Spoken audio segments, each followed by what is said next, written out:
The book that I'm going to talk about is this book called The Awakening by Kate Chopin. And it was a book that I read when I was at university, and it's a thin book, as you can see. There's not that much to it. It's not actually even one of my favourite books. It's just a book that I read at a very particular time in my life, and it made a huge impact because of that timing, I think. When I thought about speaking tonight, I thought maybe I was going to talk about the Bible, because I had a pretty religious upbringing, but I thought that might be a little bit dense and difficult to work out which era of the Bible to discuss. But it's no secret that I've had a religious past, and I've often talked about it. My parents were missionaries. The reason that I do talk about this is that it somehow does relate to why this book had such an effect on me. My parents were missionaries on Reunion Island for 3 years, and then returned to Australia when my mum was pregnant with me. And then we went to as many different Christian denominations as you can care to name. So we went to Pentecostal, Uniting, Baptist, Presbyterian, Charismatic, Anglican, High Anglican, and also a kind of a cultish plaid and pinafore-wearing Baptist church we went to for a while. I grew up pretty isolated, I think, because of this. And I think early on there was quite a dual life situation going on with me. I was trying to relate to the world, as it was always referred to by the people in the church. And then I was trying to live up to these high moral expectations of people that I knew in the churches that we went to. And so it seemed like from a young age I was sort of operating to two very different guidelines. I was like singing in the church band, and then I was swearing at school, and then I was being baptized and speaking in tongues, and then I was pretending I had a boyfriend at school. So I feel like these things kind of are important to mention, because I think that it all led to where I was as an 18-year-old.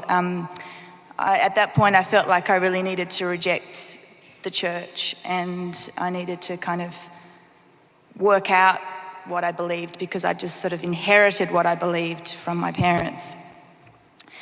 And at that point I felt like I was at a pretty good place. I felt like I was, experimenting with hair dyes and body piercings and things like that, and music, and I was starting to forge what I thought was my own identity, I suppose. And it was at that point that I met somebody, and that person I ended up being my first boyfriend. He was the first person that I kissed, and he was the first person that I slept with when we got married when I was 21. And he was my first love, and he was somebody that was very important to me at the time. But it wasn't until I went to university and I read this book that I kind of realised that my decisions were not quite as solid as I thought they were, and I felt very clearly that I'd made the wrong decision in getting married at that age, and things sort of started to come undone, I guess. I discovered this book when I was studying English literature, and so I hope that this story is making sense so far. I hope you're following, because I'm going, as my actor friends say, I'm going off book a little bit, so I'm not really reading my script, and so anyway. So I read this book, and it was literally like I felt somebody was watching over my shoulder and was watching me and catching me out of something that I didn't even realise I was feeling myself until I opened the pages. And it was a really terrifying read at the time, which is strange because it's this book that was written in 1899, and there's not a lot of other similarities between this central character, Edna, and me. But on page 13, I just really remember this passage jumping out at me, and I knew that change in my life was going to have to happen, you know. So I'll just read out this passage. But the beginning of things, of a world especially, is necessarily vague, tangled, chaotic, and exceedingly disturbing. How few of us ever emerge from such beginning. How many souls perish in its tumult. The voice of the sea is seductive, never ceasing, whispering, clamouring, murmuring, inviting the soul to wander for a spell in abysses of solitude, to lose itself in mazes of inward contemplation. The voice of the sea speaks to the soul. The touch of the sea is sensuous, enfolding the body in its soft, close embrace. Mrs. Pontellier was not a woman given to confidences, a characteristic hitherto contrary to her nature. Even as a child, she had lived her own small life all within herself. At a very early period, she had apprehended instinctively the dual life, that outward existence which conforms, and the inner life which questions. Here I was at New South Wales Uni picking up this book. I'd just gotten married the year before, and reading about this central character, Edna. She's a wife and a mother. She's 26 years of age, and she begins to awaken to what she believes is her true self.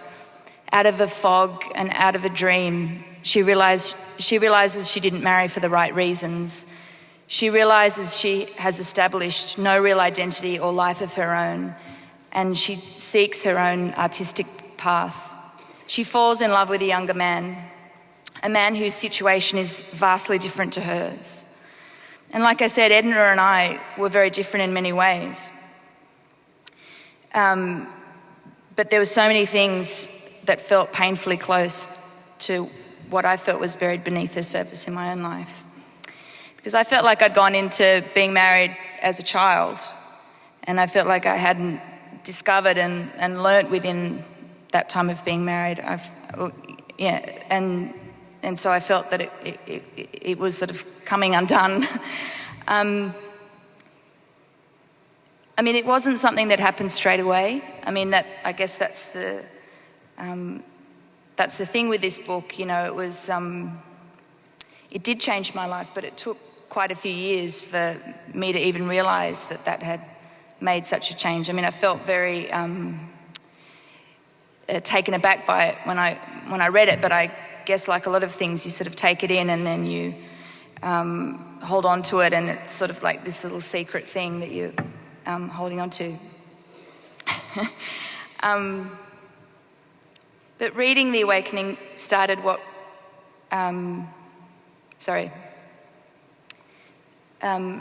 reading The Awakening started the long process for me of coming out of fog. A year on from reading it, my mum died, and I guess it was, it was losing her that was another thing that I couldn't deny as like a life-changing experience that sort of put everything into question. And so, when I was 26, as Edna was, it was coincidentally, I actually only realised that as I was reading the book today. I ended my marriage, and also coincidentally, at that point, I fell for a guy named Robert, which is actually also what happened to Edna in the book. It's a common name, but, could have been Dave or Pete, but that infatuation propelled me forward. I moved out of my life in the suburbs into a house in the city in Sydney with some strangers, and I began a really painful part of the process of being awakened and wanting to start a new life, as Edna had. And sometimes I did feel like I was drowning just like Edna was, like Edna did in the book. I'm sorry, I just...